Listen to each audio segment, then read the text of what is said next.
입장을 이해하는 사람인 거죠. 그래서 사실 이 역지사지의 태도가 한국 사회로 지금 필요한 것이 아닌가 그런 생각이 들고요. 세상을 보는 따뜻한 시선, 정용실의 뉴스 브런치. 네, 정용실의 뉴스 브런치 듣고 계신 지금 시각 11시 31분입니다.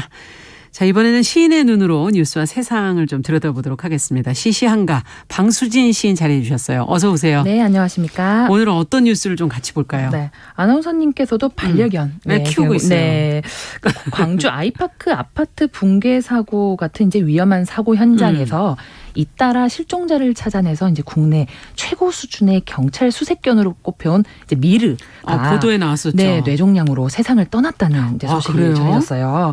경기 북부 경찰청에 따르면 이제 과학수사대 최취 증거견인데 이 미르가 지난달 뇌종양 판정을 받은 이후에 이제 건강이 급격히 악화된 거죠. 한 달 정도 이제 투병을 하고 지난 8일 숨졌다고 합니다. 이 말리 노이즈견인 미르가 이제 2016년 7월부터 경기 북부 경찰청 이제 채취 증거견으로 임무에 투입이 됐었는데 정말 활약이 대단했어요. 2018년 전남 강진 여고생 살인 사건, 그리고 지난 1월 광주 아파트 붕괴 사고, 경기 양주 채석장 매몰 사고 등에서 잇따라 실종자를 발견하는 등 정말 지난 6년 동안 사망자와 실종자 48명을 대단하네요. 굉장히 진짜. 큰 활약을 했습니다. 미르는 이제 지난 5월 경기 양주 불곡산에서 실종된 이제 소방관의 시신을 찾아낸 것을 마지막으로 건강이 좀 악화돼서요. 종양으로 치료를 받았지만 이제 회복을 하지 못하고 7살의 나이로 숨을 거뒀습니다. 굉장히 어린 나이인데 종양이 걸렸군요. 그럼요. 네. 미래의 훈련사이자 핸들러인 경기 북부경찰청 과학수사대 소속 최영진 경위는 이제 임무를 수행할 수 없어서 퇴역을 한 거죠. 이 미르를 입양을 해서 마지막까지 돌봤다고 하는데요. 이 최 경위는 미르 덕분에 많은 현장에 이제 실종자를 찾을 수 있었다. 이제는 아프지 않았으면 좋겠다. 참 고맙다, 미안하다 이런 마음을 전했고 경찰 직원들도 이제 최고의 탐지견으로 활약했던 미르가 우리 곁을 떠났다는 게 정말 너무 안타깝다. 부디 좋은 곳에 가서 좀 푹 쉬길 바란다라는 마음을 전했다고 합니다. 네, 와 정말 한평생 그냥 사람 옆에서 사랑 주고받고 이렇게 사는 게 개의 삶인가 이런 생각이 드는데 이렇게 사람 원하는 일을 다 해주고 떠나는 개의 어떤 한 삶을 보니까 여러 가지 생각이 드네요, 정말. 그럼요. 그러니까 네. 그냥 우리가 또 그런 삶을 또 이렇게 뭐 불쌍하다 이렇게 보는 것도 이게 또 너무 사람의 관점이 아닐까 좀 조심스럽기도 그렇죠. 하고요. 네. 어쩌면 뭐 인간의 오만함 시선일 수도 있고 경찰견의 삶에 어떤 뭐 이유나 평가가 필요할까라는 생각도 전 듭니다. 그냥 그 경찰견의 삶은 그냥 개와 가장 가까운 존재도 수 있는 우리 사람과 정말 특별한 인연, 특별한 도움을 주고받은 정말 그 하나의 가치 있는 삶 자체였다.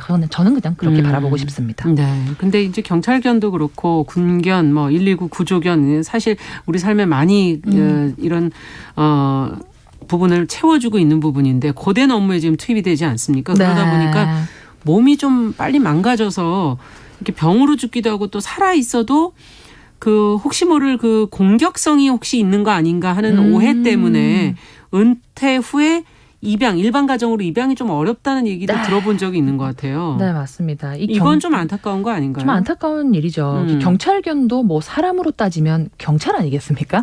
이게 사람으로 쳐도 경찰은 극한 직업에 속하는데 이 사람이든 개든 특정 기준을 초과하는 업무량이나 노동 강도를 지속적으로 경험하게 되면 사람이든 개든 사실 일정한 직업병에 시달릴 가능성이 크죠. 그렇죠. 이런 노동을 했던 오랜 뭐 사람이든 개든 그래서 저는 사회적으로 일정 부분의 케어 서비스나 배려 그리고 사랑과 관심이 좀 필요하다고 봅니다.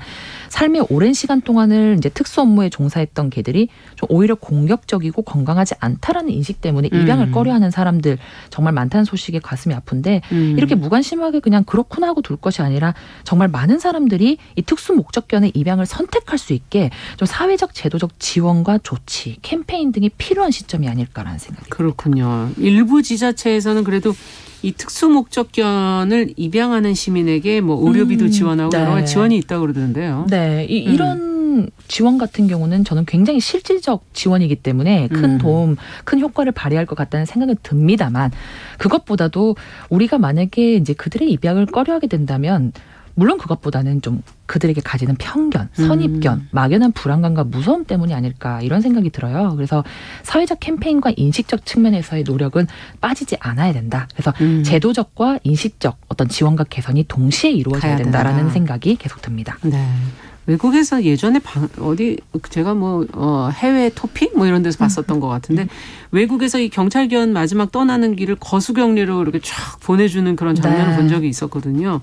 어찌 보면 의식이지만 형식이지만 이런 것도 경찰견에게 해줄 수 있는 게 아닐까 하는 생각도 들기도 하고요. 맞습니다. 저도 이런 사례를 좀 찾아봤는데 마음 한켠에서 정말 좀 왠지 모를 거룩함 이런 뜨거움이 번져오더라고요. 기사에 따르면은 경찰견은 이제 살아생전에 숱한 사건들의 해결을 도우면서 소위 말하는 가장 든든한 친구이자 동료가 되어줬다라고 그렇죠. 볼 수 있잖아요. 경찰견들이 그렇다고 우리에게 뭘 요구하거나 바란 것도 아니고요. 네. 그런 측면에서 경찰견들의 삶은 우리 인간의 삶 그 자체였다. 저는 이렇게 생각이 들고 경찰견들의 사례에서 이제 공통적으로 저는 좀 암에 걸렸다라는 이 지점이 조금 눈에 띄더라고요. 사람도 그렇듯이 암이라는 게 그냥도 걸리지만 과로와 스트레스로 제일 많이 걸리지 않습니까? 그렇죠. 경찰견이 암에 걸려 생을 마감했다는 소식은 그런 의미에서 그들이 얼마나 우리를 위해서 고생을 했는지를 좀 짐작해 해주는 것 같아요. 저는 그런 의미에서 경찰견들을 포함한 다양한 특수 목적견들의 이제 마지막을 다양한 방식으로 기념하고 함께하는 방향이 국가적으로도 모색될 필요가 있고 작게라도 공식적 의식을 치른다든지 네. 아니면 이들의 어떤 스토리를 카드뉴스로 만들어서 보다 많은 사람들에게 알리고 공유한다든지 공식적 공휴일까지는 아니더라도 매년 이제 자그마한 기념일을 만들어서 이들을 조금 기리고 의미와 가치를 좀 생각해보고 또 이들의 기념하는 굿즈를 제작해서 이 굿즈의 판매 수익을 특수 목적견의 인생 2막을 도와주는 용도로 기부하는 행사도 좀 의미가 있지 않을까라는 생각을 해봅니다. 네. 정말 여기 이렇게 사람을 돕는 일을 하다 떠난 경찰견의 삶과 죽음 이걸 저희가 이제 들여다봤는데 여기에 어울릴 만한 시가 있을까요? 좀 저도 고민을 해봤는데 딱 떠오르는 게 있었어요. 일전에 한번 살짝 언급한 적이 있었는데요. 그 반려견과 함께 사는 20명의 시인이 쓴 40편의 시와 20편의 짧은 산문이 담긴 엔솔로지 시집이 있어요. 나, 개 있음에 감사하오 라는 엔솔로지 시집인데 거기에 수록된 신보선 시인의 강아지 이름 짓는 날이라는 작품을 좀 읽어드리고 싶어요. 짧게 낭독 드리고 이어 말씀 나누겠습니다.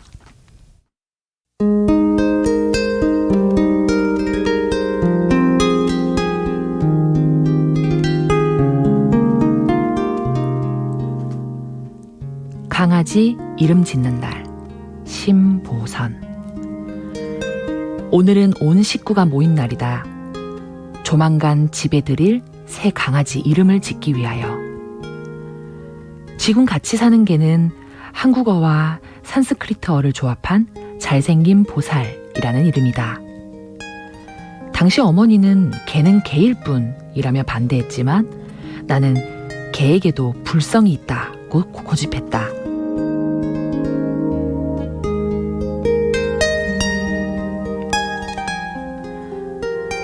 식구들이 커피를 마시는 동안 나는 사진 한 장을 생각했다. 5살 무렵의 나랑 그때 키운 강아지가 옛집의 마당에서 함께 잠든 모습을 아버지가 찍은 사진이다. 이름도 기억나지 않는 그 강아지는 다 자라기도 전에 자기보다 몸집이 몇 배나 큰 개와 싸우다 물려 죽었다. 지금 생각해보면 뭔가 아버지와 비슷한 운명이었던 것 같다. 아버지는 죽은 개를 집 앞 공터에 묻고 삽을 땅에 꽂아 세워놓고는 긴 묵념을 올렸다. 어른이 된 후 가끔 그 장면을 떠올리면 숭고라는 단어도 함께 떠오른다.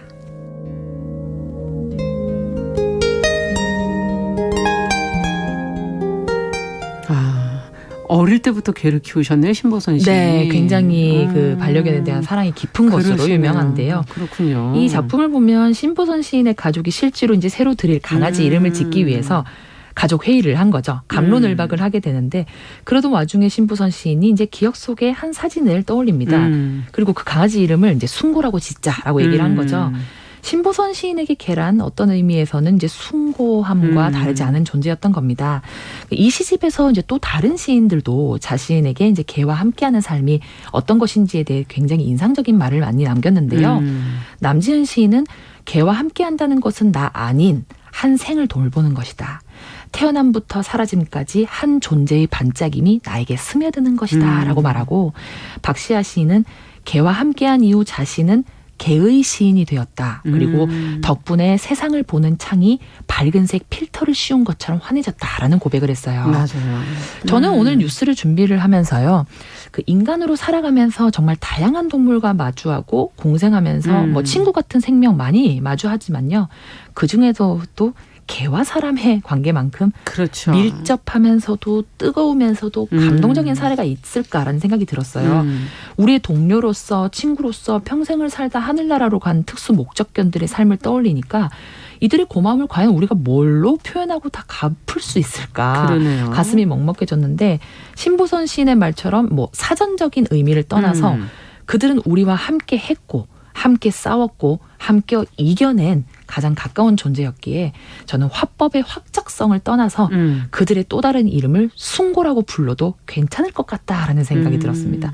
우리 주변에는 뭐 생각보다 훨씬 가깝거나 많은 숭고들이 우리를 돕고 함께 살아가고 있죠. 뭐 아나운서님께서도 맞아요. 숭고랑 같이 살고 있네요. 있고요. 네. 그래서 여러분들의 또 삶에 또 어떤 숭고가 함께하고 있을지 또 그런 것들이 굉장히 궁금해지는 시간이 아니었나 싶습니다. 네, 오늘 시시한가 시간에는 위험한 곳마다 투입이 돼서 사람을 위해 일하다 세상을 떠나는 경찰견, 특수 목적견의 죽음을 보면서 그 삶도 한번 생각해 보면서 숭고라는 단어도 한번 다시 한번 생각해 보게 되네요.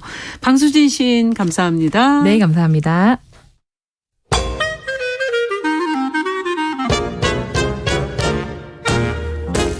모두가 행복한 미래 정용실의 뉴스 브런치.